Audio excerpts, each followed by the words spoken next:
The movie starts with several news channels reporting about a deadly virus named Saharan flu. The flu, which has a 100% fatality rate, has decimated the Earth, and it is believed that almost 3 billion people have passed away. Now, with the human population dwindling at a rapid rate, the United States government has devised a plan to save the human race. They have decided to build 500,000 bunkers, and a lottery will be conducted to select the people who will stay in them. Each bunker will have only one inhabitant, and they will have to live there until the flu subsides. Once everything is back to normal, the people will be gathered again for a repopulation program. We are then shown the interior of the fallout bunker, which has enough supplies stored to last an astonishing 70 years. The bathroom has access to a 24-hour water supply, which is recycled and reused. For electricity, the inhabitants of the bunker are made to do regular exercise. When it comes to food, they are simply fed a protein shake called Supplyval, which emerges from a tap. The bunker also has accurate weather representations. When it's morning, a sunny environment is shown, and when it's night, the room becomes completely dark. This helps the inhabitants control their sleep patterns. Cut to several years later, we are shown a group of 7 people chatting through a video conference. Although all of them are living in their separate bunkers, they do everything with the consent of one another. The 7 people are named after their respective cities, and Boston, a strict but soft-hearted guy, is their leader. In one of these conferences, an aggressive man from the group, named Orlando, berates all his friends. He also mentions that the outside world will never revert to normal, meaning they are trapped here for their entire lives. Boston and the others try to calm him down, but Orlando does not listen. Instead, he reveals his gruesome past, where he killed 15 people and got a life sentence. One of the group members, Atlanta, who is an extremely religious woman, gets angry and confronts Orlando about the murders. The deranged killer simply replies that it gave him pleasure. Hearing this, the group is disgusted and wishes to get rid of Orlando once and for all. Luckily, there is an IT expert in the group, who goes by the name Denver. He mentions that he has learned how to hack basic things, and can possibly turn off Orlando's transmission. However, there is a catch. If he turns off the transmission once, it will be impossible to get it back again.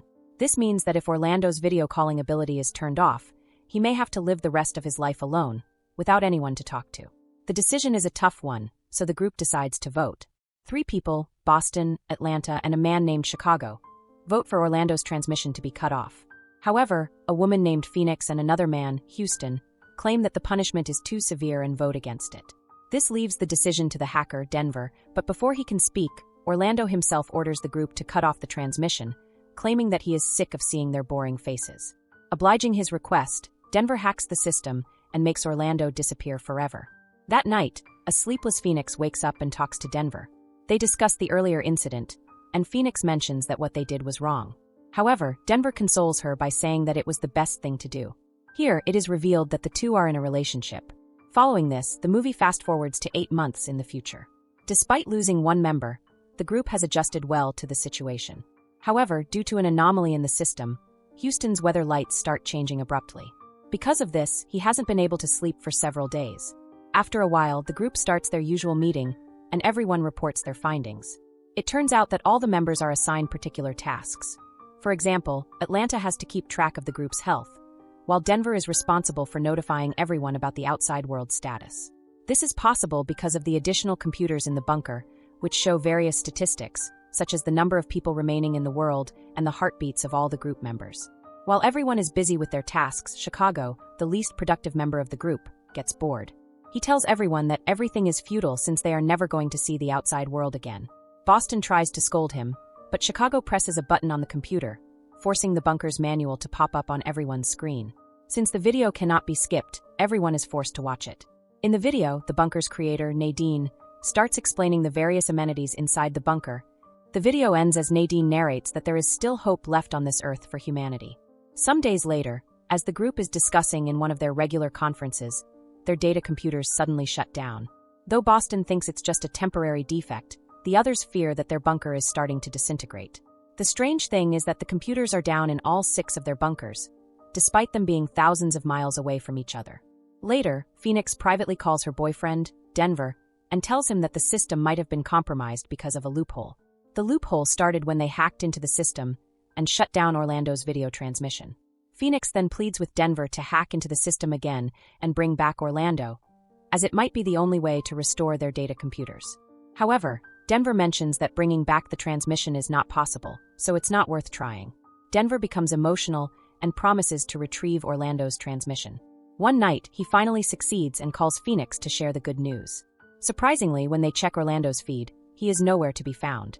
In the next scene, the couple shows the feed to the rest of the group. As expected, Boston is not happy that they made the decision without informing anyone. He is especially angry at Denver for hacking into the system again.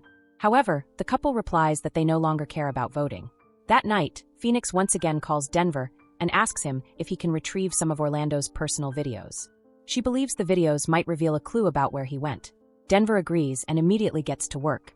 Using his expert hacking skills, he manages to download several of Orlando's personal videos. The couple then watches the videos one by one. Most of them show Orlando working out without his shirt on. But in the last clip, the video suddenly cuts and only Orlando's screams can be heard. When the video resumes, he has already disappeared. It seems as if someone or something took him away. The next morning, the group discusses the strange video, and opinions are divided. Boston believes that they are safe in the bunker and that they are overthinking things, but Phoenix argues that they need to find a way to escape before it's too late. Meanwhile, Houston, who has been losing his sanity due to his malfunctioning weather lights, hasn't slept in over a week. He too supports Phoenix's plan to escape. Unfortunately, things take a turn for the worse that night. A now deranged Houston starts banging his head against the wall. Everyone pleads with him to stop, but at this point, he has completely lost his sanity. Just then, Houston's video transmission is interrupted, and they hear the sound of someone barging into his bunker. When the video comes back on, Houston is gone, just like Orlando. This shocks the group, and they finally believe that something is wrong. The following morning, Phoenix takes charge of the group and instructs everyone to find something in their bunkers that can help them escape. Everyone agrees except for the lazy Chicago, who refuses to participate. The religious woman, Atlanta, is the first to find a lead. She breaks open a pipe through which the supplyval protein is regulated in her bunker. As the group watches closely, Atlanta peers through the pipe and notices a vacuum space on the other side. This confuses everyone since the bunker is supposed to be buried 30 feet underground. Before they can ask any questions, Atlanta's transmission is cut, and she is forcefully taken away. Witnessing this, the remaining group is devastated, realizing that anyone can be apprehended at any time. In particular, Chicago loses all hope. He slowly walks to the main door and commits the unthinkable, leaving everyone in shock. Now only 3 people remain in the group. Although Boston and Phoenix have resigned themselves to their fates, Denver is not ready to give up. He begins hacking into the system with all his expertise and finally makes a breakthrough. He summons his distraught friends via a conference call and reveals that he has managed to hack into other survivors' bunkers. Boston and Phoenix don't believe him, but when Denver shows them the live transmissions of other survivors, they are stunned. Denver then reveals something even stranger. Although he hacked into the system, he only found 1,000 bunkers instead of the 500,000 that were originally mentioned. Hearing this, Phoenix realizes that something is seriously wrong. She proposes to Denver and Boston that they attempt one last escape. Boston argues that there is virtually no way to escape the bunker, but Phoenix responds that there might be one. She suggests that if they cut the wires inside the bunker, the door might open. The boys think the plan is risky, but Phoenix is determined to put her life on the line. Seeing her determination, the boys agree to the plan. Before they begin, Denver promises Phoenix that if it's the only way, he will travel across the country on foot to reach her. With that, all 3 begin cutting the wires.